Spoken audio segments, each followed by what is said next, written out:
What is up, everyone? Welcome back to another video today, and in this video we are doing the 76th installment of Random Model Airports. Today we're going to be doing the South Bend International Airport. Thank you to MSP Aviation for suggesting this airport. If you have any new suggestions, please leave them in the comments below. So we are in Indiana once again. Indiana, actually the first time that I've ever done a random model airport in that state. Obviously they have Indianapolis, which is a pretty major airport for the state, but we will get to that airport at some point down the line, since it is a really nice airport with the new-ish terminal. It's now, 15 years into its operational life, but still a very new terminal which replaced an older one. So I'd love to explore that at some point down the line. So we're up here in South Bend, which is home to the University of Notre Dame, which is located just east of the South Bend International Airport. So very big university there with a significant amount of enrollment there, and is kind of a big part of South Bend and why it's such a decently sized city. And right here, this airport has 8 gates, one more than my home airport of Sioux Falls. So I like the layout that we have here, a nice linear concourse once again. This one very much linear. The last 2 airports had it was still kind of linear with how the gates were set up, but the terminal itself was kind of a little bit all over the place. So here we've got a nice linear layout, and I think they did recently redo the apron here for the terminal. So I was noticing on satellite imagery that there was one I found on Google Earth where it was older, and then on the flight radar, which uses like Apple Maps or something different, has a bit of newer imagery, and it shows that the concrete has just been recently redone. So got some new markings for the gates and all that. So might be a little bit inaccurate compared to what it actually is. And I should note, too, that I couldn't really find any gate assignments except for Allegiant and Delta and one of the American flights, too. So there may be some spots where the planes aren't exactly parked in the right spot, but hopefully it is relatively close to what it should be IRL.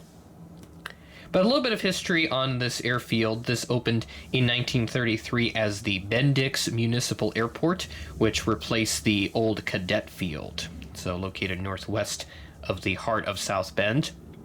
This airport has been served by airlines like North Central, United, Lake Central, and TWA. That was the airlines that South Bend had in the 1950s.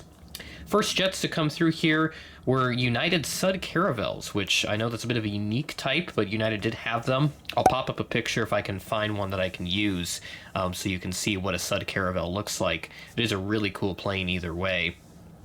Those started coming here in 1967. The airport was renamed several times. Its most recent name changes, it went to South Bend Regional Airport in 2000, and the regional was swapped out for international starting in 2014. This airport also serves as a maintenance base for SkyWest, so if you see a lot of SkyWest planes there, then you know why. One new service for South Bend, and actually is operational by the time this video comes out. It'll have started on Wednesday, and that's to Fort Myers. Breeze is a new city. They started service here in November, and right now they just have a couple different flights actually. One of them I do have in this update being to Washington Dulles, which I thought was interesting, and they also have Orlando International in there as well.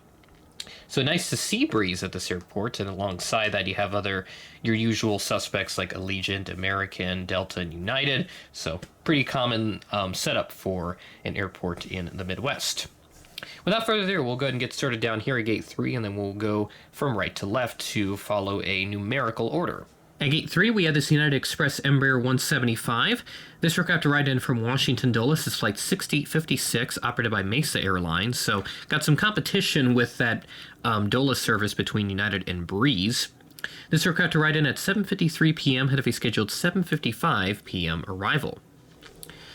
Then moving down to gate number 4. Now I should mention the United aircraft, it's one of the sections where the aircraft may not be parked in their exact spots, and there may even be some common use gates too, but I wasn't able to really find any verifiable information with regards to gate assignments. So I used whatever information I had on Flight Radar, because most of the flights I saw on the Flight Radar app didn't list any gate assignments. So I just placed whatever aircraft had gate assignments at their respective spots and then just did some guessing to place other aircraft here, and also make a nice linear setup so that we had a nice organized setup for this airport.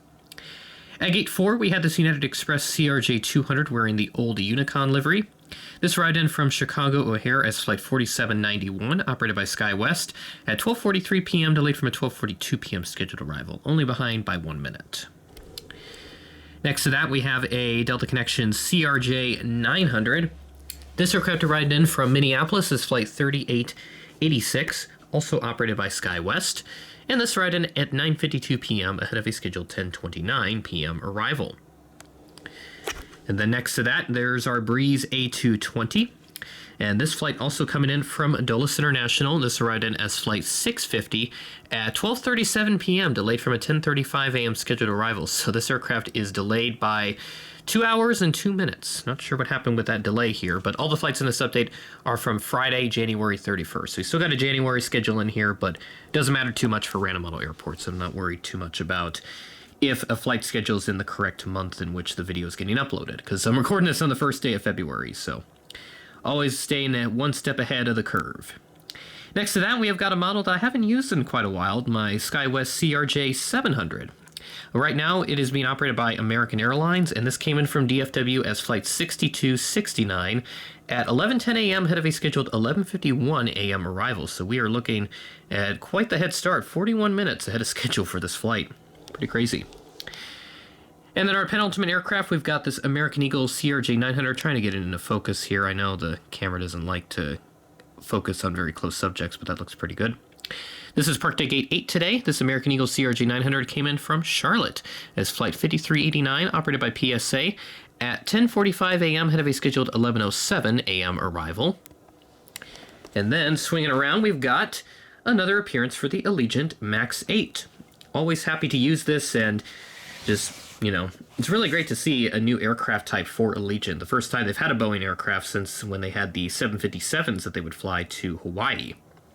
This MAX A200 came in from Orlando Sanford as Flight 2862 at 8:36 p.m., delayed from an 8:22 p.m. scheduled arrival, so delayed by 14 minutes. As I talked about before in a previous Cedar Rapids Airport update, these MAX 8s are likely going to stay out of Sanford for the foreseeable future, but I know that they do have plans to start basing more MAX 8s at some of their other airports, specifically like in Florida and all that. But I'm sure they'll add them to their other bases once they get more and more of these planes, because I think right now they have a good handful flying around. So really excited to see more of these MAX 8s for Allegiant, and I know that they will be critical assets for their fleet and for their future growth. So that is Random Model Airports, the first one for the month of 2.